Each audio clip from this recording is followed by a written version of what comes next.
کل 15 شعبان ہے، 15 شعبان کی وجہ سے چھٹی ہوگی انشاءاللہ. آپ سب کو ولادت بسعادت مبارک ہو.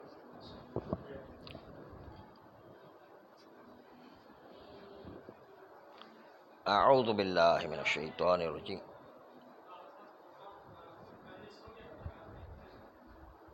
آج رات کو مجلس ہوگی نا؟ آج رات کو مجلس ہوگی. بس جن جن کو آنا ضروری آ جائے. بس مجلس ہے تو آنا ہے اس کو. مطلب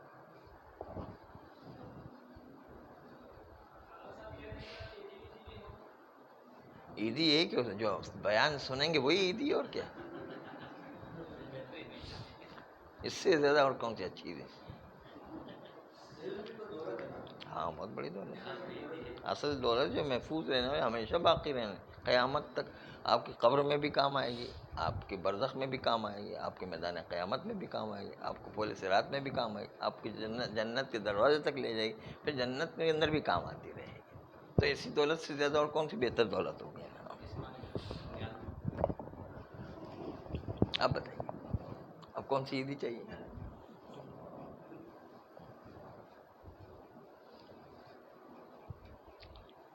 اعوذ باللہ من الشیطان الرجیم. بسم اللہ الرحمن الرحیم. وبہ نستعین وهو خیر معین.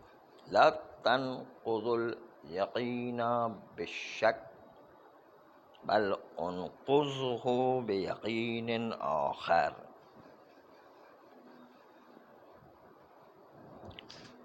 فرماتے ہیں کہ یہ جو یقین دلیل استصحاب میں آیا ہے، یقین لا تنقض الیقین، یقین جو استصحاب کی دلیل میں آیا ہے، یہ یقین کیا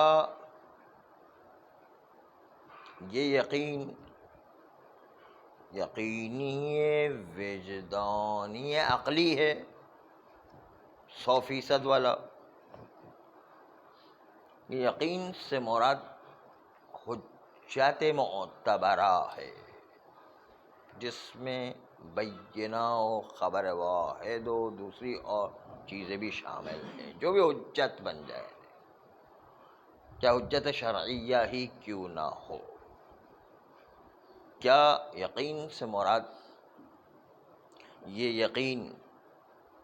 یقین وجدانی عقلی ہے، یا یقین سے مراد حجت معتبرہ ہے؟ اس سوال سے پہلے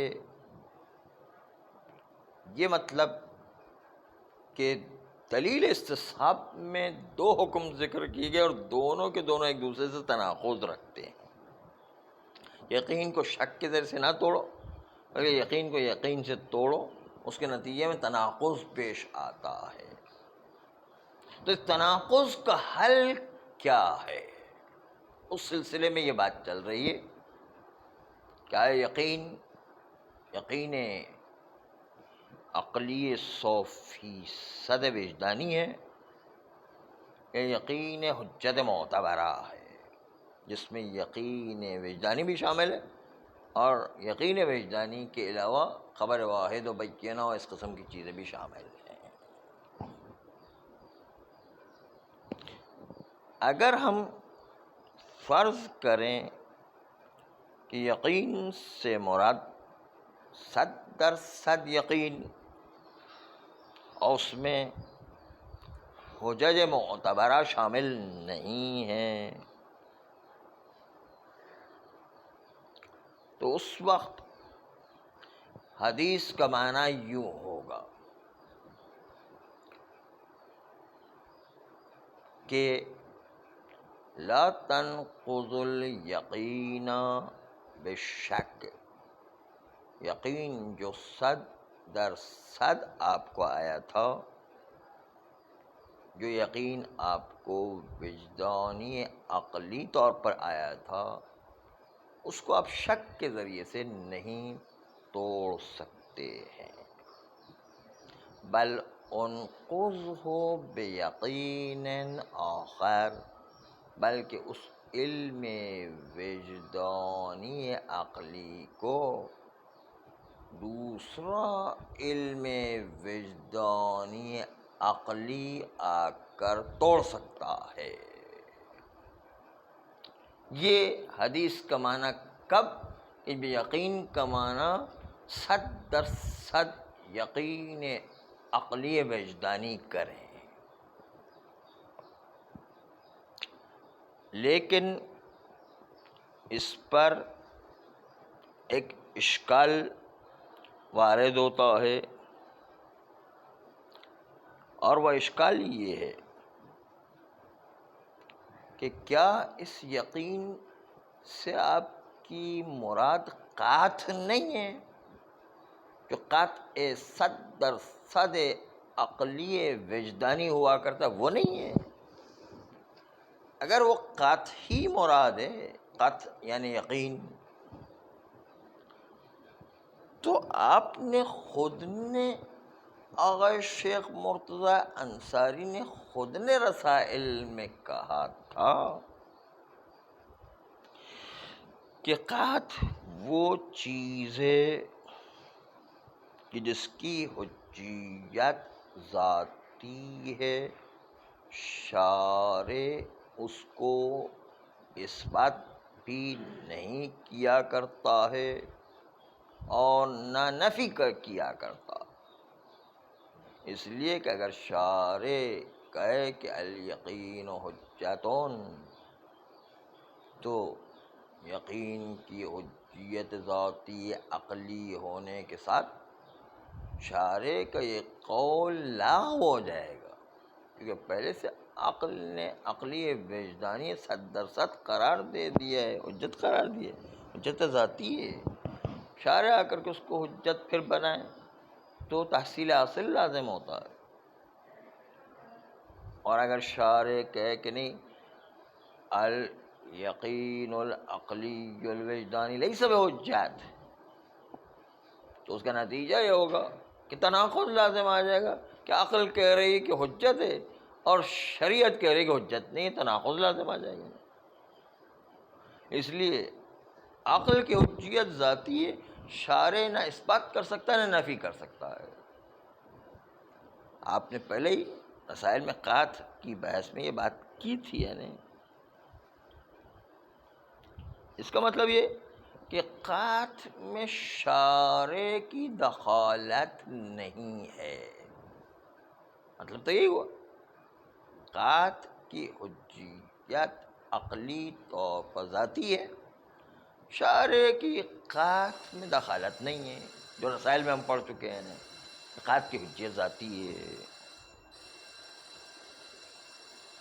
جب شارع کی قاطع میں دخالت موجود نہیں ہے، جس طرح ہم کہتے ہیں کہ شارع اگر دخالت دے تو یا اثباتاً عقل کی حمایت میں شارع بات کرے تو تحصیل حاصل ہے کہ عقل نے پہلے ہی بات بتا دی تھی، شارع بھی اس کی تائید کرے، اور جو ہے یا تو تاکید مانے یا تحصیل حاصل مانے۔ اور اگر مخالفت کرے شارع تو اس کے نتیجے میں تناقض لازم آتا ہے، جیسے کہ جو ہے الاربعۃ زوجن کہنے کے بدلے کہے الاربعۃ لیس بزوجن، زوجن دوئیت جس کے اندر ہوا کرتی ہے، ایکیریت نہ ہو، دوئیت ہو، تو 4 کا عدد 2 کر کے تقسیم نہیں ہوتا ہے، بلکہ جو ہے اکھیرا ہے، یعنی یہ جو ہے تناقض لازم ہے گا۔ اربعہ عقل کہہ رہا ہے کہ 2 ہے، 2 میں تقسیم ہوتا ہے، اور شارع آ کے کہہ کہ 2 میں تقسیم نہیں ہوتا ہے،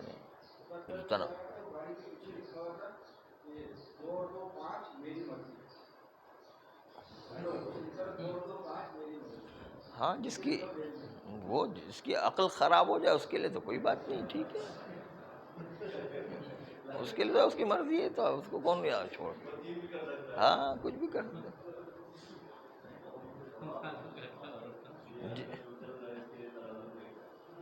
جس کی عقل نہیں اس کو کیا کرے. جی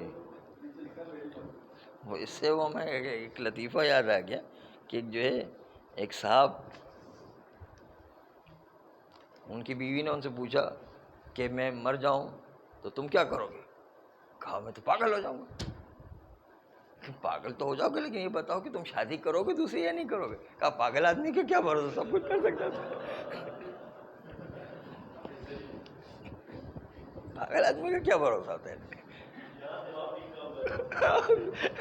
پاگل کا آدمی کا بھی کیسے دماغ کام کرتے تھے؟ پاگل کا کیا بھروسہ ہے؟ نہیں.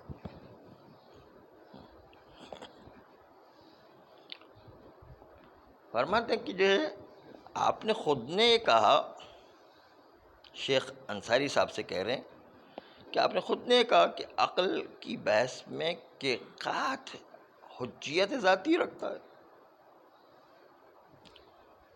اور یہاں پر آ کر آپ اس بات کو کہہ رہے ہیں کہ جس میں جو ہے آپ پہلے کہہ چکے ہیں کہ شارع کو قاطع کے اندر دخالت حاصل نہیں ہے، نہ اثباتاً نہ نفیاً. تو دوسری طرف سے آ کر کہہ رہے کہ قطع دوم آ جائے تو قطع اول کو ختم کر دیا کرتا ہے، قطع کے لیے پھر حکم لے کر آ گئے ہیں شرعی طور پر. آپ تو شارع کو قطع میں دخالت ہی نہیں ہے تو قطع دوم کو قطع اول پر حاکم کیسے مان لیا ہے؟ شارع قطع میں دخالت ہی نہیں دے سکتا ہے. تو آپ اس روایت کے مطابق جو ہے کہتے ہیں انقضہ بیقین آخر. شارع کہہ رہا ہے کہ پہلے یقین کو دوسرے یقین کے ذریعے سے توڑ دو، تو شارع نے کیوں مداخلت کی ہے؟ آپ نے خود نے کہا تھا کہ قطع جو ہے اس میں کوئی مداخلت شارع کی نہیں ہوتی، تو یہاں پر کیوں مداخلت کر رہے ہیں؟ یہ جو ہے آپ قطع کی بحث میں تفصیل سے بات کر چکے، نہ اثباتاً نہ نفیاً کوئی حکم شارع اس میں دخالت نہیں دے سکتا ہے، نہیں اس کی حجیت ذاتی ہوا کرتی ہے. تو پھر کیوں یہاں پر کہہ رہا ہے کہ ایک یقین کو دوسرے یقین سے توڑ دیں؟ نہیں، یہ تو شارع مداخلت کر رہے ہیں یہاں پر، کیونکہ شارع کی مداخلت تھی نہیں، تو کہاں سے یہ شارع کی مداخلت آ گئی ہے؟ ہاں یہ اشکال اول آغا شیخ مرتضی انصاری پر. ہاں اس لیے کہ قطع کے لیے احکام اپنے ذاتی ہوا کرتے ہیں. آپ نے قطع کے لیے احکام ذاتی تھے، اس کو شرعی حکم کیوں دیا ہے؟ مجعول شرعی کیوں لے کر آئے گئے قطع کے مسئلے میں؟ مجعول شرعی تو قطع کے مسئلے میں، قطع کے اندر ہمیشہ عقل کا حکم چلتا ہے. آپ نے جو شرعی حکم جو لا تنقض الیقین بالشک انقضہ بیقین آخر میں کیوں مجعول شرعی قرار دیا ہے؟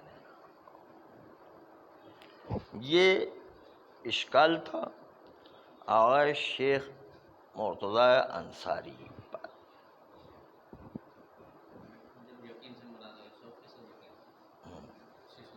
ہاں دونوں 100% یقین ہے. ہم نے فرض یہ کہ دونوں 100% یقین ہے، یہی تو بات چل رہی ہے.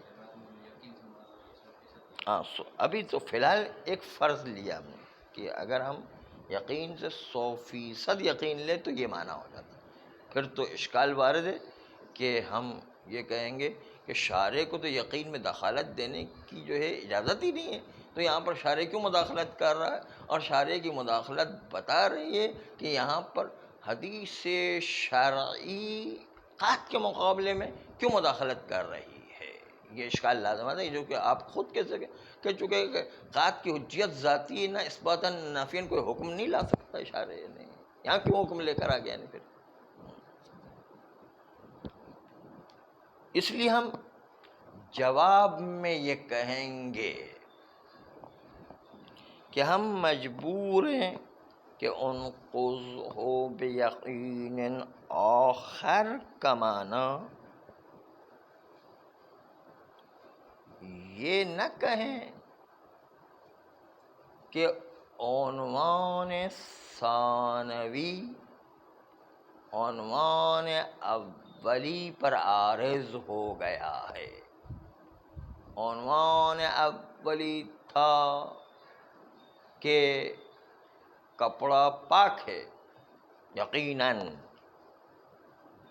عنوان ثانوی آ گیا ہے کہ کپڑا نجس ہو گیا یقیناً. تو ایسا نہیں کہ عنوان ثانوی عنوان اولی پر آ گئی، یہ نہیں کہیں، بلکہ یہاں پر ہم ایک اور حربہ استعمال کریں گے. اس حربے کا نام ہے غایت قرار دے، یعنی لا تنقض الیقین بالشک،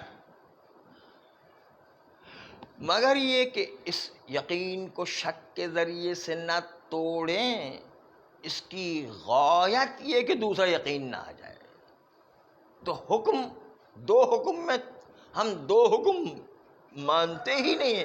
جس طرح غایت و مغیہ مل کر کے ایک حکم ہوا کرتا ہے، اس طرح یہاں پر دونوں ملا کر کے ایک حکم ہے. کہ تناقض لازم آئے گا ہی نہیں، کیونکہ غایت و مغیہ میں آپس میں تناقض نہیں ہوا کرتا، دونوں ملا کر کے ایک حکم نکالا کرتے ہیں. تو تناقض کا مسئلہ ہی ختم ہو جائے گا.